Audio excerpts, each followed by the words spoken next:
vais demander pendant quelques minutes, je crois 2 ou 3 minutes, je voudrais que nous puissions encore parler et prier pour notre pays. C'est pour cette partie de l'Est ici. Alléluia. Et je voudrais te signaler une chose.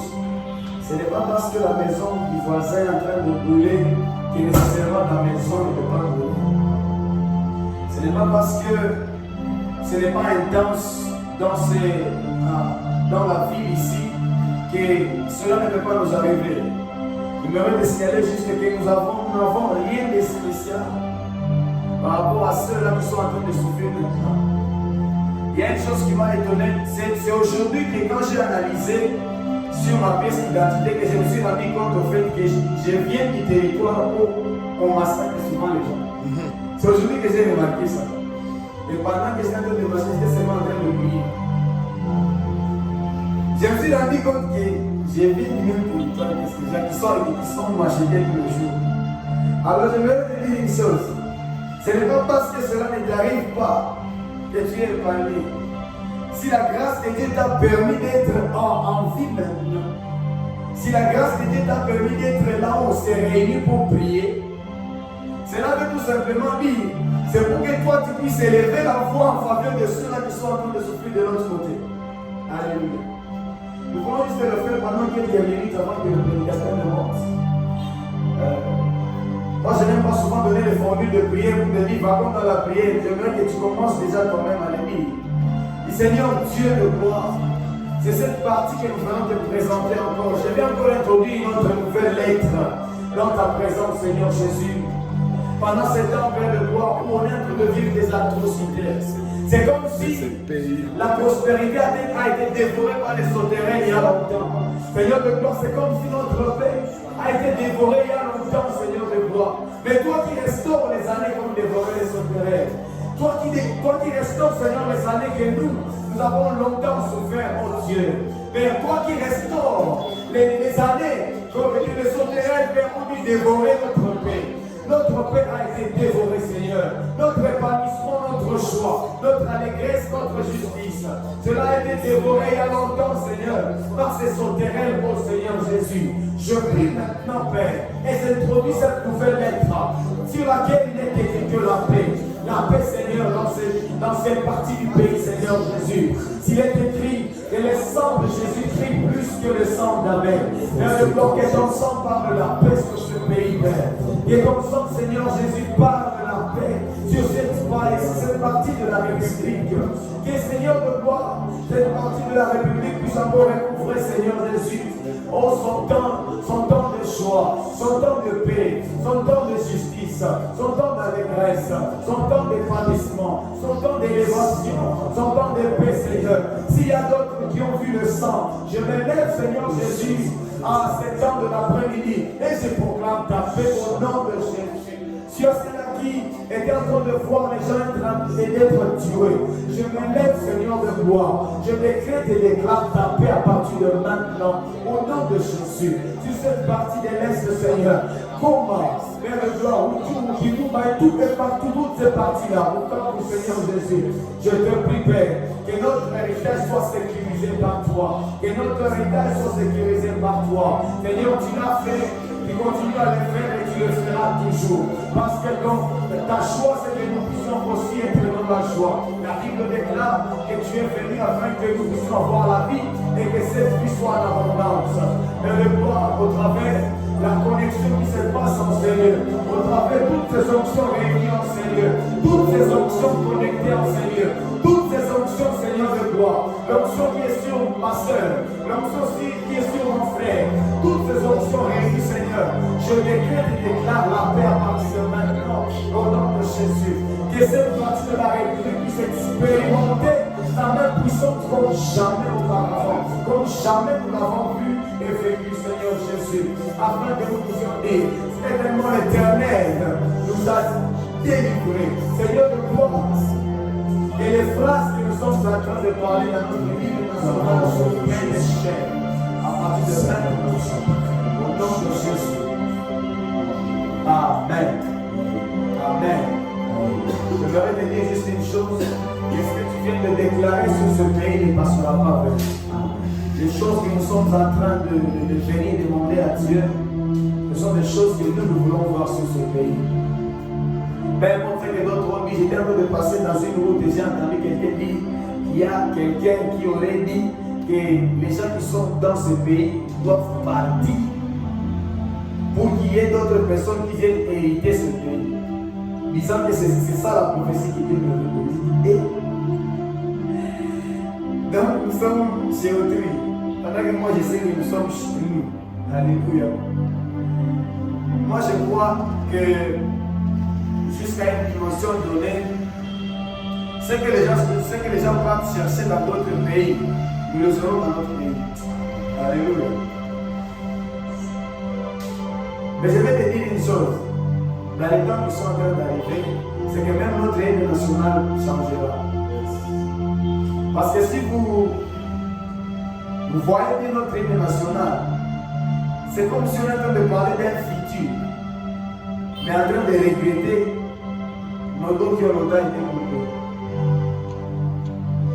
Cela veut dire que nous sommes en train de prophétiser sur notre nation les choses que nous aimerions voir. C'est comment vous allez entendre dans notre hymne, nous bâtirons, je ne sais pas, nous ferons. Il y a des verbes qui annoncent un futur qui est en train d'arriver. Alléluia. Et moi, je rêve de ces temps-là. Les temps où nous allons vivre et en train de chanter maintenant, voici ce qu'on était en train de dire, nous bâtirons, nous l'avons déjà bâti. Alléluia. Mais c'est dans l'unité et en union ensemble que nous allons y arriver. Ce n'est plus en se critiquant, en disant moi je suis de telle église, de telle autre, en disant j'appartiens à tel pasteur ou tel autre, je suis de tel prophète ou tel autre. Ce n'est pas en ça que nous allons réussir. C'est en oubliant d'abord toutes ces choses-là et en se concentrant sur l'objectif. Et moi je crois que Dieu va nous faire du bien. Amen. Amen.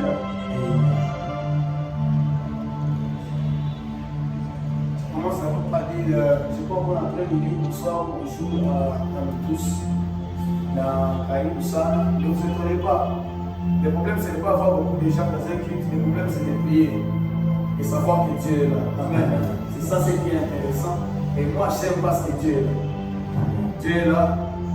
Pas parce que c'est aujourd'hui qu'il est venu, mais parce qu'il est en moi, il est en toi, il est en nous tous. Et dans cette union ici, il y a de faire des grandes choses. Amen. Nous allons passer à un moment très crucial et je te signale qu'aujourd'hui nous avons un nom de Dieu merveilleux. Bon, Dieu c'est comment est-ce qu'il connecte les gens, mais j'ai toujours l'habitude de reconnaître toute grâce qui passe autour de moi, j'ai toujours un cœur à l'accueillir avec beaucoup de joie. Et il va nous parler ce soir. Et gloire à Dieu, c'est le berger du temple ici. Chaque fois que je l'écoute, j'aime la façon dont il vibre. Donc, l'hiver, vous savez qu'il arrive, il vibre. Il n'a pas le temps, il vibre. Et je crois que je suis vraiment vibrer. Vous savez, moi, je crois toujours qu'il y a différentes formes de manifestations. La Bible dit, quand on parle des dons, il y a différentes formes de manifestations, mais les mêmes dieux. En d'autres termes, il y aura d'autres qui vont vibrer, il y a d'autres qui vont parler calme, il y a d'autres. Chacun aura sa façon. Et moi, j'aime sa façon. J'aime sa façon. J'aime quand il vit. Quand vous avez la zone, vous avez tous les jours la semaine, mais ça aussi, c'est une manifestation. Pour lui, Dieu lui a donné de se manifester dans le cadre. Mais lui, là qui va venir, Dieu lui a donné de se manifester dans le vibrant. Alléluia. Et c'est comme ça qu'il fait passer son message. Donc, je vais demander seulement à les soeurs qui sont de l'autre côté de venir ici. Ça va beaucoup nous faire du bien. Sans plus tarder, je vais inviter l'homme de Dieu. Est-ce qu'on peut acclamer le Seigneur? Acclame le Seigneur.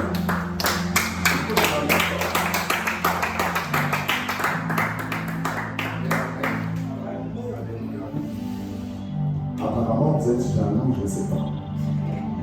Est-ce qu'on peut acclamer bien le Seigneur? Je suis sûr et certain que tu peux le faire plus que ça. J'aimerais écouter même les gens de l'extérieur entendre les informations. Amen, amen. Alléluia. Alléluia. Je bénis Dieu pour ce bon moment que nous sommes en train de passer à ces lieux. Si nous sommes encore à cet endroit, ce n'est que par sa grâce. Amen. Je bénis Dieu pour l'homme de Dieu. À cette vie-là. Amen. Amen. Alléluia. Bon, aujourd'hui, je demande à Dieu l'onction qui ne m'a pas fini. Amen. Comme ça, je vais prêcher tranquillement.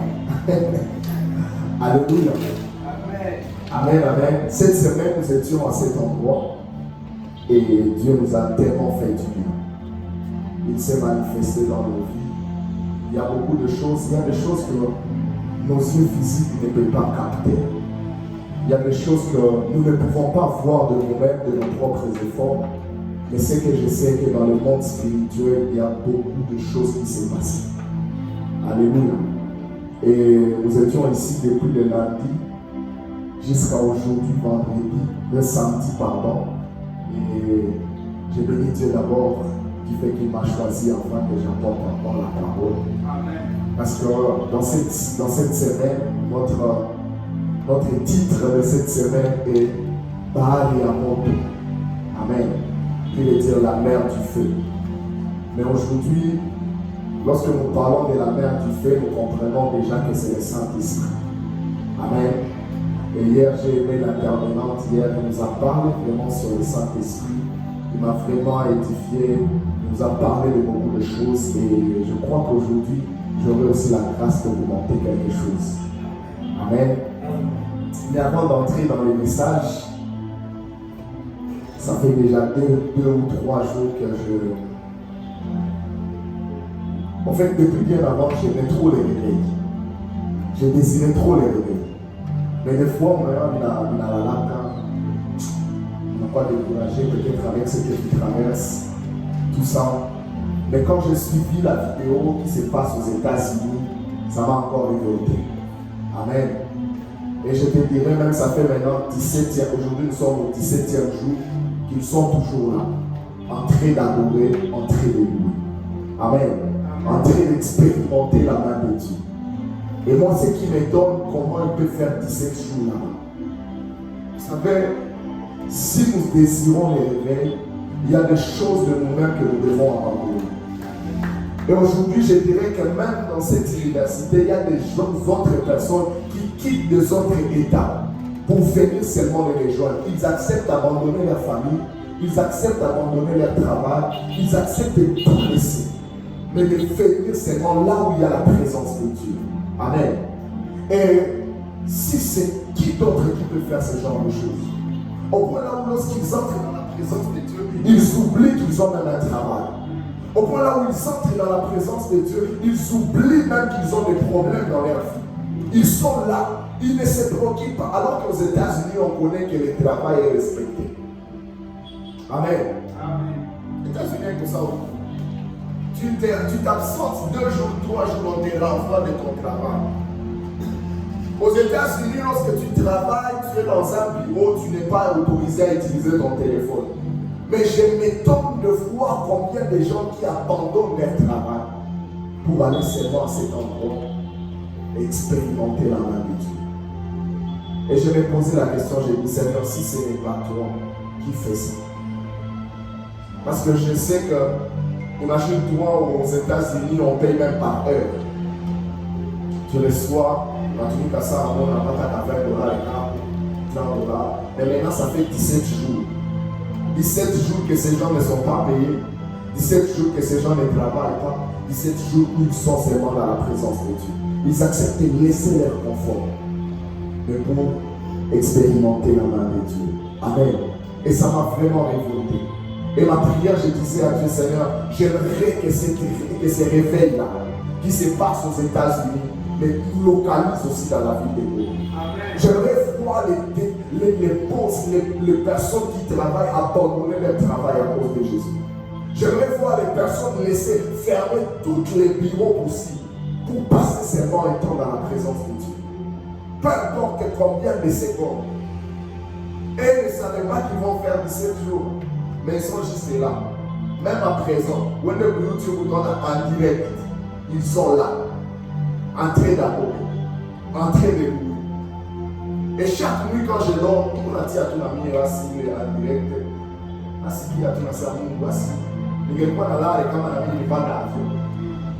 je t'assure, vous allez avoir de l'argent comme un vente d'avion.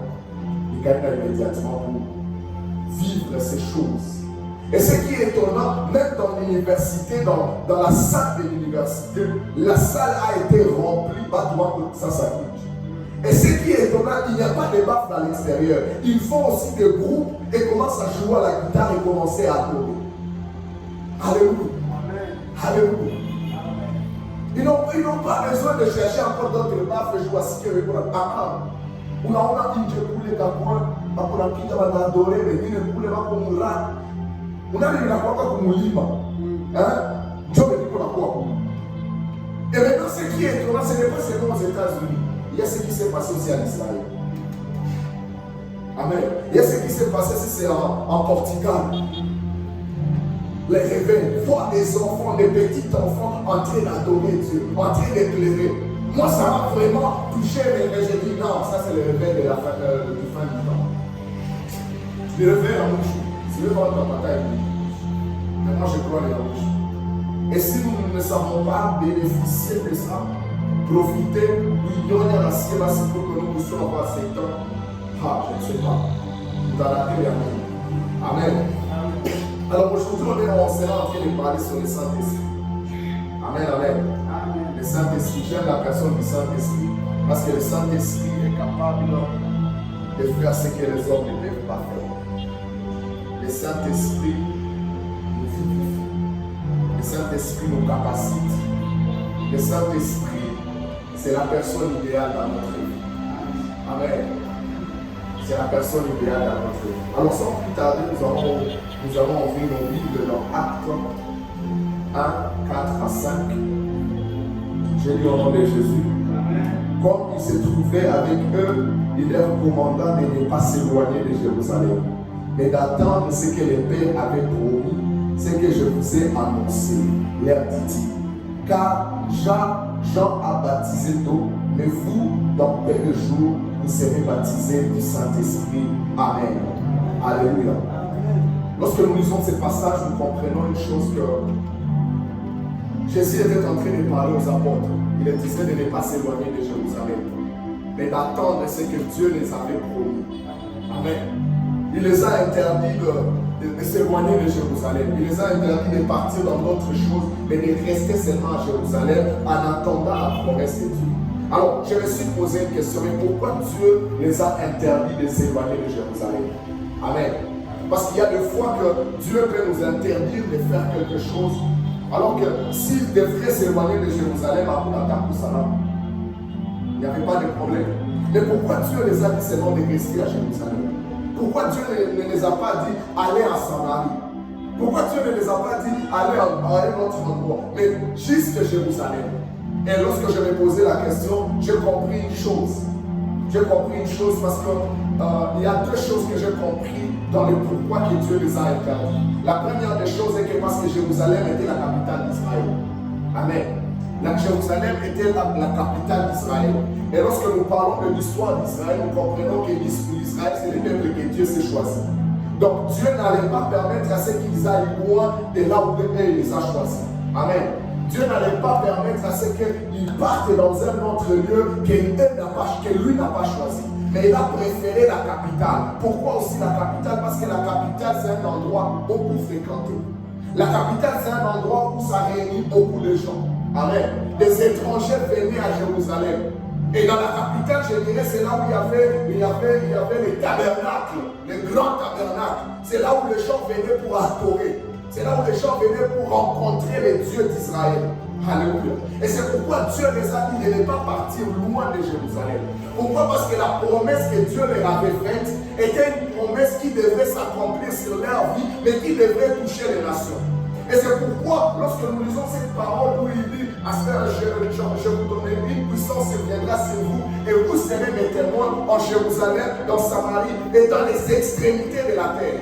Alors comment ils devraient être des témoins dans les extrémités de la terre alors qu'ils n'étaient pas là? Alors qu'ils ne peuvent pas y arriver. Alléluia. C'est pourquoi il faudrait qu'ils restent à un endroit où les gens des extrémités de la terre devraient venir pour être impactés afin qu'ils amènent maintenant l'évangile dans leur pays. Amen. Alléluia. C'est pourquoi. Et une autre chose, la Bible nous montre Jérusalem dans différentes catégories. Jérusalem dans l'islamisme appelle Jérusalem comme la cité de Dieu. Amen. Jérusalem est appelée dans l'islamisme.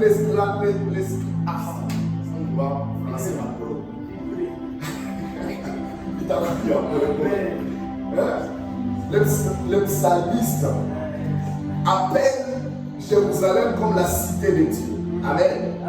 Mais selon aussi Zacharie appelle Jérusalem Sion. Amen. Zacharie appelle Jérusalem Sion. Zacharie encore appelle Jérusalem ville de vérité. Alléluia. Esaïe appelle Jérusalem ville de David. Chronique appelle Jérusalem ville de Juda. Néhémie appelle Jérusalem ville sainte. Et Apocalypse appelle Jérusalem nouvelle Jérusalem. Amen. Et lorsque nous voyons tous ces noms qu'on a donnés à Jérusalem, nous comprenons le pourquoi Dieu a choisi Jérusalem. Parce que c'est la cité de Dieu. Amen. Lorsqu'on parle de la cité de Dieu, c'est un lieu où Dieu habite.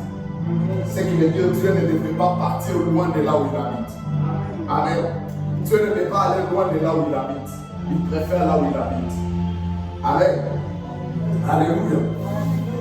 Alléluia. Elle est la cité de Dieu. Jérusalem, c'est la cité de Dieu formée par Jésus. Mais encore, elle est une nouvelle cité qui vient. Celle qui est Jérusalem nouvelle. Mais cette cité, cette royaume sera bien accompli, il sera parfait lorsque Jésus-Christ reviendra. Alléluia. Alléluia. Amen. Alléluia. Amen, amen. Là, je suis dans l'introduction. Je suis en train de partir doucement. Amen, amen. C'est ça le pourquoi que Dieu a choisi Jérusalem. Mais il est dit, ne quittez pas Jérusalem sans que vous puissiez recevoir la promesse que je vous ai faite.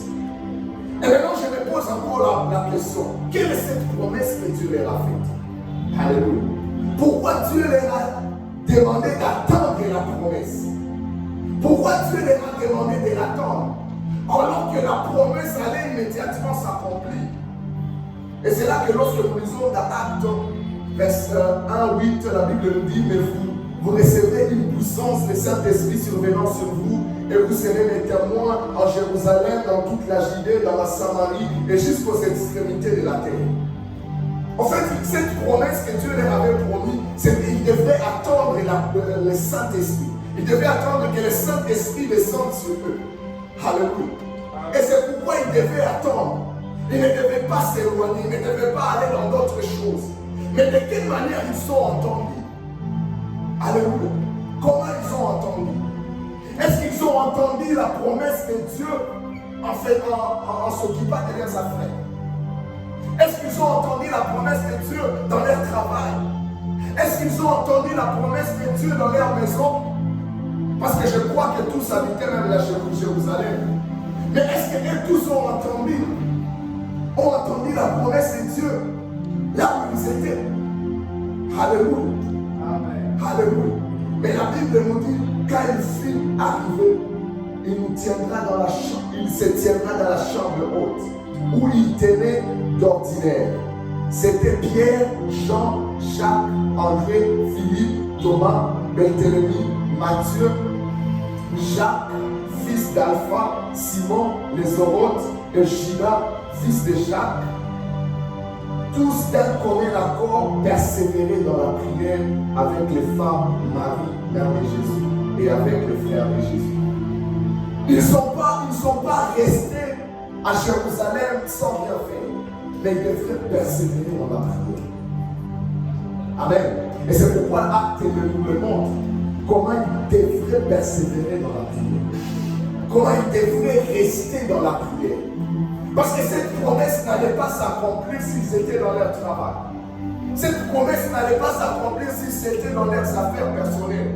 Mais la Bible nous montre que tous d'un commun accord persévérer dans la prière. Lorsqu'on parle d'un commun accord, on comprend que c'est le fait d'être tous convaincus à faire quelque chose, une chose. Alléluia. Et tous étaient là. Tous attendaient la venue, la promesse. Ils ne savaient pas quand est-ce que la promesse va venir. Ils ne savaient pas quand est-ce que la promesse va s'accomplir. Mais ils étaient obligés d'obéir à la volonté de Dieu. Ils étaient obligés de rester là-bas. S'il y avait les uns qui allaient travailler, ils devaient aller travailler, mais ils savaient que le retour sera dans la chambre haute. Pourquoi? Parce que nous devons continuer à prier. Et souvent nous avons besoin du réveil. Mais le réveil ne viendra pas si nous tous nous continuons à s'occuper de nos affaires. Alléluia. Si nous tous nous continuons à nous occuper de nos affaires, nous ne pensons pas que le réveil viendra. Le réveil vient lorsqu'il y a un groupe, lorsqu'il y a un nombre de personnes qui acceptent tout abandonner, mais de rester constant, de rester en persévérant dans la présence de Dieu pour que la gloire de Dieu descende. Alléluia. Et maintenant, ce qui m'étonne, la Bible nous dit, vous recevrez une puissance. Alléluia. Et je me suis posé la question, ok, une puissance, le Saint-Esprit surveillant sur vous. Le Saint-Esprit surveillant sur vous. Et vous serez mes témoins. En fait, c'est compliqué que nous puissions aller annoncer la parole de Dieu tant que le Saint-Esprit n'est pas sur nous. Amen. C'est difficile. Il n'y a pas tout le monde à aller chercher l'humanité. Et c'est pourquoi c'est difficile même de convaincre quelqu'un. Nous prêchons à sentir l'ambiance, à la résister, à la catastrophe. Non, ce n'est pas que tu ne connais pas parler. Ce n'est pas que tu ne connais pas la parole de Dieu, non. Mais tu devrais avoir cette puissance. Tu devrais avoir le Saint-Esprit. Écoute-moi. Lorsque l'on parle du Saint-Esprit, on dit, vous recevez une puissance, le Saint-Esprit. Cela veut dire que le Saint-Esprit est une puissance. Et cette puissance est capable de nous délivrer. Tu ne vas pas comprendre. Le Saint-Esprit est capable de nous délivrer. Parce que la puissance, lorsque nous recevons cette puissance brise les chaînes qui nous bloquaient. Cette puissance détruit les plans de l'ennemi sur notre vie. Mais encore, le Saint-Esprit est une puissance qui nous guérisse de nos maladies. Et c'est pourquoi tu peux voir dans une réunion de prière, lorsque la présence du Saint-Esprit est à un endroit, les guérisons commencent à s'opérer. Tu vas voir comme cette femme au Père Téléson, elle va seulement toucher la robe de Jésus. Parce que Jésus avait le Saint-Esprit en lui, la femme fut guérie immédiatement. Et c'est pourquoi tu entends la parole de Jésus dit, mais j'ai senti une force me quitter. Alléluia. Le Saint-Esprit est une puissance qui nous délivre. Le Saint-Esprit est une puissance qui nous guérit. Le Saint-Esprit est une puissance qui nous capacite. Alléluia. C'est pourquoi tu vas voir Pierre, avant qu'il reçoive le Saint-Esprit, il a renié Jésus. Maintenant, après que le Saint-Esprit est descendu sur lui, c'était les premières personnes à se lever à dire, on n'est pas ivre. On n'est pas ivre. C'est lui la première personne qui prend l'audace de se lever. De se lever et de parler alors que c'était la première personne qui a renié Jésus. Écoute, quand nous n'avons pas le Saint-Esprit, souvent nous avons peur. Amen. Pierre a renié Jésus. Ce n'est pas parce que Pierre n'aimait pas Jésus. Mais Pierre avait peur qu'on le persécute aussi. Il avait peur qu'on le tue. Il avait peur qu'on les fasse du mal. Mais après qu'il soit rempli du Saint-Esprit, il a pris de l'autorité et il s'est levé. la paix va disparaître. Amen. Le Saint-Esprit est une puissance qui nous convainc. Il nous convainc de nos péchés. On a ça, on ne peut pas capable de convaincre que nous sommes capables. C'est une puissance. Lorsque tu es là, lorsque le Saint-Esprit te saisit, tu es le premier à abandonner tes péchés. Il commence à te rappeler même les péchés de ton enfance. Il commence à te rappeler même les péchés là que tu sais que toi-même tu connais. Il commence à te les rappeler. Encore le Saint-Esprit. Le Saint-Esprit, il nous donne même la capacité de voyager sans visa.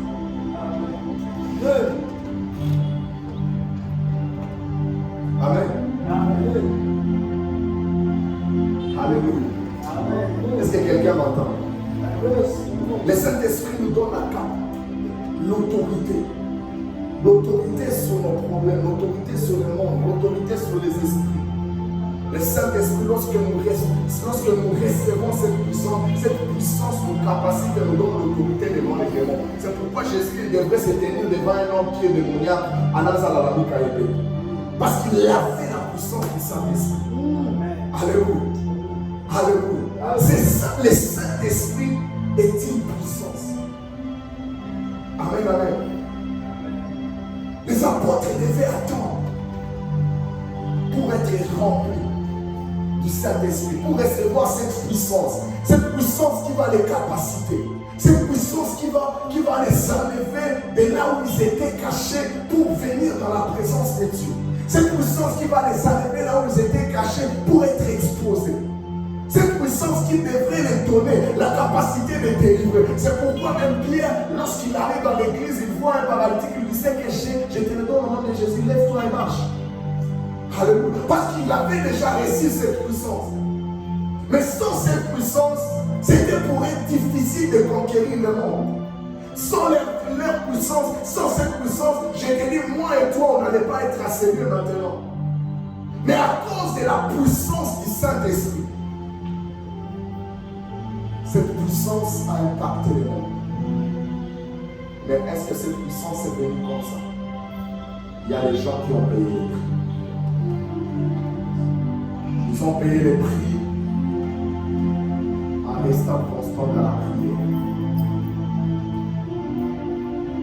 Alléluia. Ils ont payé le prix en restant constant dans la prière. Lorsqu'ils ont accepté de rester dans la prière, ils payaient le prix. Et c'est après maintenant que l'Esprit de Dieu est descendu, les a équipés et les a amenés maintenant à aller et faire de toutes les nations ici. Mais si on ne parvient pas à être constant, si on ne parvient pas à persévérer dans la prière, si on ne parvient pas à rester tout signé, je ne crois pas que le Saint-Esprit nous remplira. Combien de fois on a prophétisé sur cette vie que le réveil vient? Mais qu'est-ce qui empêche à ce que le réveil se manifeste? C'est parce qu'on n'a pas l'unité. Nous tous, on n'est pas d'un commun accord. Amen. Amen. Aujourd'hui, on va écouter, tu es ici. Ton église commence à te combattre. Ton église commence à t'interdire. Et c'est ce qui règne dans la vie de l'homme. Les conflits des églises. Les conflits des églises. Jésus n'est pas venu, n'est pas mort pour une église. Jésus n'est pas mort pour une église. Jésus n'est pas mort pour une église. Oh, église telle, oh, église telle. Non, non. Jésus n'est pas mort pour ça. Il a tout à ce que nous soyons tous ici pour que sa présence se révèle. Lorsqu'on j'ai essayé de faire des recherches sur ce qui se passe aux États-Unis, on comprend que c'est la première fois que les réveils commencent dans une école. Dans une école. D'autres réveils qui se passaient, c'était dans les églises. Les églises. Mais maintenant, c'est dans une école en plus dans les génies. Dans une école où il n'y a pas la religion. Amen. Où tous s'étaient réunis ensemble, en train d'adorer, en train de louer et tout. Et c'est là où le Saint-Esprit nous a. C'est là où Dieu nous a. Loin de nos églises. Ne pensons pas que seulement Dieu est dans nos églises. Non. Mais tous ensemble réunis, c'est là que nous faisons la force et la fierté de Dieu. Alléluia. Alléluia. La prière. Il persévérait dans la prière. Il continue à prier. Mais dans la prière aussi, on rencontre, il y a deux dimensions de la prière. La première dimension, la prière est une adoration. Amen. Alléluia. La première dimension de la prière est une adoration. La deuxième dimension, la prière est une louange. Avant toute autre chose. Mais maintenant, écoute ce qui m'étonne. Écoute ce qui m'étonne. Dans Jean, la Bible nous dit, l'heure vient, elle est déjà venue, où les vrais adorateurs adoreront le Père en esprit et en vérité. Voilà les adorateurs que Dieu fait bon, que Dieu cherche. La première des choses, Dieu cherche les adorateurs. La première des choses, ce n'est pas que Dieu cherche les croyants. Écoute-moi très bien. Ce n'est pas que Dieu cherche les croyants. Ce n'est pas que Dieu cherche les membres d'une église. Ce n'est pas que Dieu cherche les autres personnes. Mais la première des choses que Dieu est en train de chercher, c'est les vrais adorateurs. Alléluia. Pourquoi les vrais adorateurs? Et maintenant, ce qui m'étonne encore, la Bible nous dit qu'il siège au milieu de louanges. Amen. Alléluia. Dieu est en train de chercher les adorateurs, mais il siège au milieu de louanges. Et je me pose la question. Souvent, on avait même l'habitude de dire qu'il siège au milieu des louanges et des adorations. N'est-ce pas? Mais lorsque j'ai lu la Bible, c'est juste au milieu des louanges. On n'a pas dit les adorations. Ce qui m'étonne, c'est quoi? C'est le fait de voir Dieu aime les adorateurs, mais il siège au milieu de louanges. Donc, il allait aimer rester avec les louangiers, pas les adorateurs. Vrai ou faux? Vrai ou faux? Vrai ou faux? Il allait choisir rester au... Parce que quand on dit qu'il siège au milieu de louanges, cela veut dire que qui sont les gens qui sont en train de louer? Ce sont les louangers. Mais lui, il dit il cherche les vrais adorateurs. Maintenant, pourquoi il cherche les vrais adorateurs? J'ai compris une chose. L'adoration donne la place à Dieu de s'asseoir. Tu ne peux pas louer Dieu tant que tu n'adores pas Dieu. Pourquoi? Parce que lui, il siège au milieu des louanges et des adorations. Mais avant qu'il vienne siéger, tu dois adorer. Parce que c'est l'adoration qui enlève le trône pour descendre et s'asseoir maintenant, afin que la louange puisse lui mettre dans son confort. Yes. Tu vas pas comprendre. Tu vas pas comprendre. Lorsque tu adores, lorsque tu adores, c'est comme tu prends le trône, tu mets là-bas, il y a le trône de ta maison. Et quand tu adores, tu appelles Dieu de quitter son trône pour venir s'asseoir dans ta maison. Alléluia. Et maintenant, je m'assois dans ta maison, mais on n'a pas d'intimité. Je n'ai rien à faire.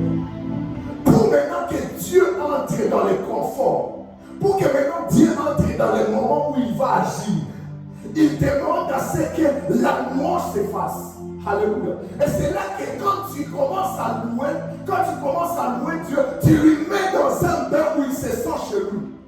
Et c'est là maintenant qu'il commence à agir dans ta vie. Est-ce que tu comprends?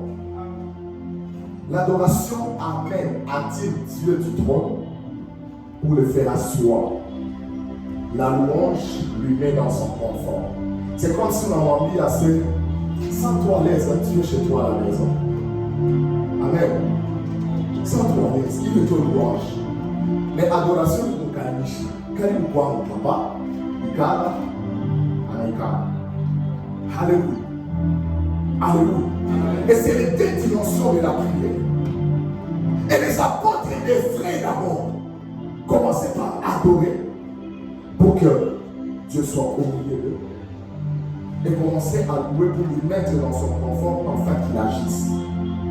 Amen. Et c'est pourquoi tu vas te rendre compte lorsqu'on dit qu'il siège au milieu des louanges et des adorations. Quand il siège au milieu des louanges, quand tu es en train de louer, tu vas dire mon quand même moi.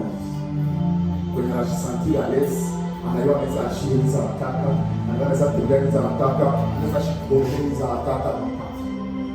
Amen. Et c'est pourquoi il recherche les vrais adorateurs.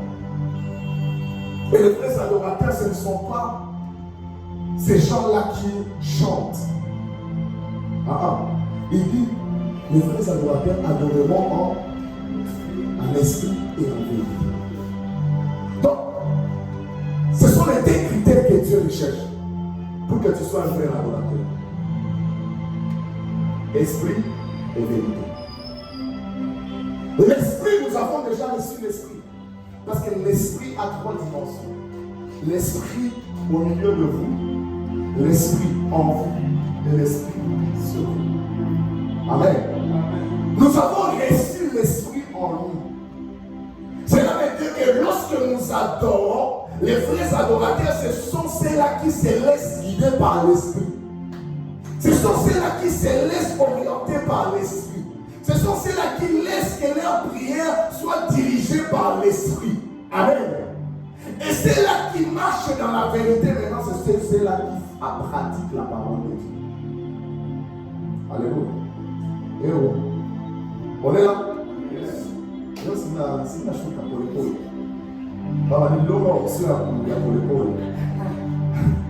Amen. Ce sont ceux-là les deux critères pour être un vrai adorateur. Pour être un vrai adorateur. Quand tu commences à prier, qu'est-ce qui t'anime à prier? Qu'est-ce qui te donne envie de prier? Qu'est-ce qui te pousse à prier? Ce sont tes problèmes ou bien c'est l'esprit? J'aimerais voir une personne lorsqu'il traverse des moments difficiles, lui se met seulement en genoux et dit Seigneur, je te rends grâce parce que tu es bon. Alors que tu es en train de traverser des moments difficiles. J'ai rêve de voir ces personnes-là que lorsque même ils sont en train de pleurer, ils commencent à chanter Mon roi aussi était. En train de chanter et adorer Dieu. Peu importe les circonstances. Mais souvent, nous sommes des personnes que lorsque nous avons un problème, c'est ce qui nous pousse à aller chercher Dieu. Mais après le problème, tu disparais. Après ton problème, tu ne pries plus. Après ton problème, on a failli rien. Amen. Mais lorsque tu as un problème quelconque, tu as besoin de réussir tes études, ou comme on est à Moucho, il faut faire ma gêne, ni pas tes diplômes, ni pas tes scénarios. Oui. Mais là, tu n'es pas un vrai adorateur. Un vrai adorateur, c'est celui qui adore le Père en esprit et en vérité. En esprit et en vérité. Y a-t-il des vrais adorateurs à celui? Y a-t-il des vrais adorateurs à celui? J'aimerais voir des vrais adorateurs qui commencent déjà à adorer Dieu. Qui commencent déjà à adorer Dieu. Même peu importe les problèmes que tu traverses. Peu importe les obstacles, peu importe les difficultés que tu as dans ta vie. Commence juste à adorer Dieu, à proclamer sa fidélité. Rappelle-lui, dis Seigneur, je te rends grâce. Je te rends grâce, je te rends grâce. Même si chez moi à la maison il n'y a pas à manger, mais Seigneur, je te dis merci parce que tu es bon. Je te dis merci parce que tu es fidèle. Même si je risque la prison, Seigneur, je te dis merci, Papa. La Bible nous dit que lorsque l'apôtre Paul était en prison, il commençait à chanter, à louer Dieu. Et la Bible nous dit que les portes des prisons se sont brisées. Les portes des prisons se sont ouvertes à cause de la louange. À cause de la louange. Et la louange, ce n'est pas dire à Dieu, Seigneur, j'ai tel problème. Mais la louange, c'est de dire à Dieu, Seigneur, j'avais tel problème, tu m'as exaucé. J'avais tel problème, tu m'as aidé. C'est ça le louange. La louange, c'est dire à Dieu, c'est bien fait. Alléluia. Est-ce que quelqu'un peut commencer à adorer? Quelqu'un peut commencer à rendre gloire à Dieu?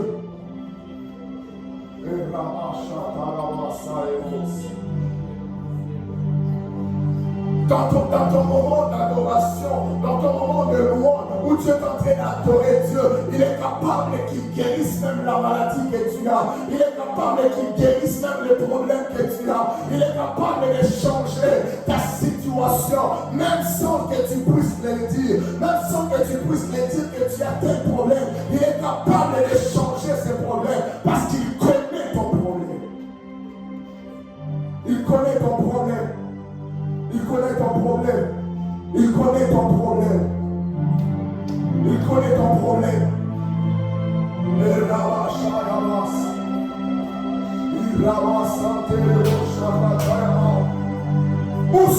Où sont ces vrais adorateurs? Où sont ces vrais adorateurs? C'est là qui marche en esprit. C'est là qui prie en esprit. C'est là qui cherche Dieu en esprit. C'est là qui prie en esprit. Où sont ces vrais adorateurs? C'est là qui cherchent, c'est là qui servent Dieu en esprit. J'aimerais écouter une personne en train de prier en esprit ce soir, en train de prier en esprit, que son esprit soit capable seulement de détecter sa prière, mais que son intelligence soit brisée, son intelligence ne parvient plus à capter, mais que son esprit, que son esprit commence à parler, commence à prier, à élever le nom de Jésus.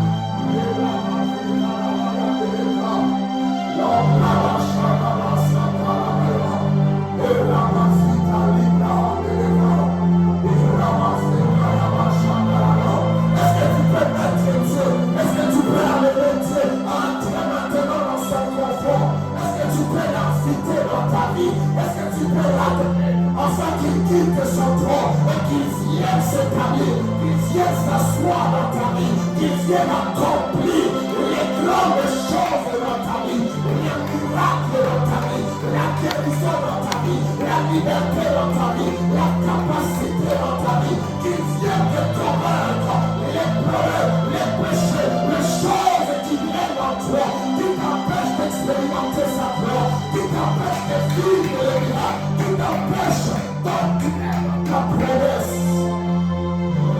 Et ramasse, et ramasse, et ramasse, et ramasse, ramakatayama, le bravo chale braham eleva, Ibrahim ramasse chekayama, mets-lui dans son mouvement, mets-lui dans son confort, invite-lui à venir s'asseoir dans ta vie, invite-lui à venir s'investir dans ton travail, invite-lui à venir s'investir dans tes études, invite-lui à venir s'investir dans tout ce que tu fais.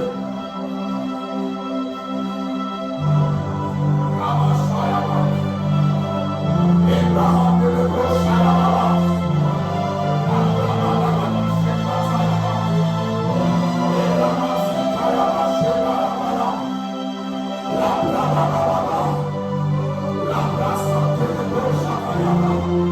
Mets-lui dans son confort, mets-lui dans son confort, mets-lui là où il va se sentir à l'aise. Et tu commences maintenant à agir dans ta vie, maintenant à changer ce qui ne marchait pas, que ça commence à marcher, ce qui n'allait pas, que ça commence à aller, ce qui était brisé, était perdu dans ta vie, que ça commence à revenir. Mets-lui dans son confort.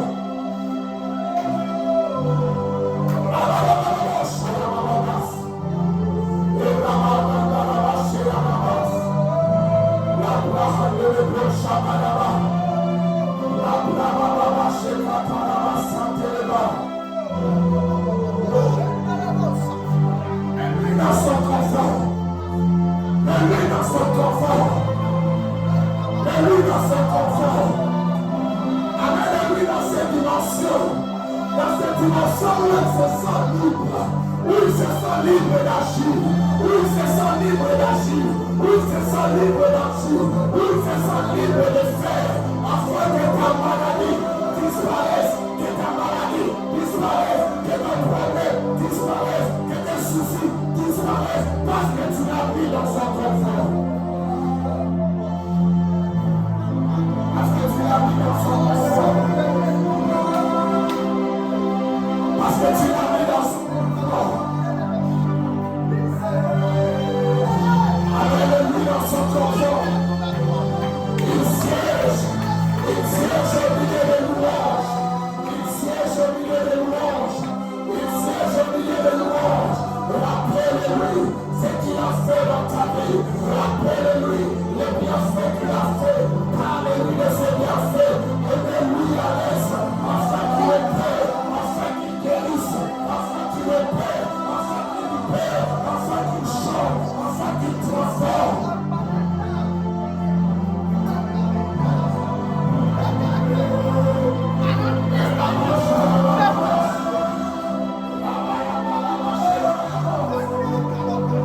soit libéré. Maintenant, que ta vie soit libérée. Maintenant, que ta vie soit libérée. Maintenant, que ta vie soit libérée.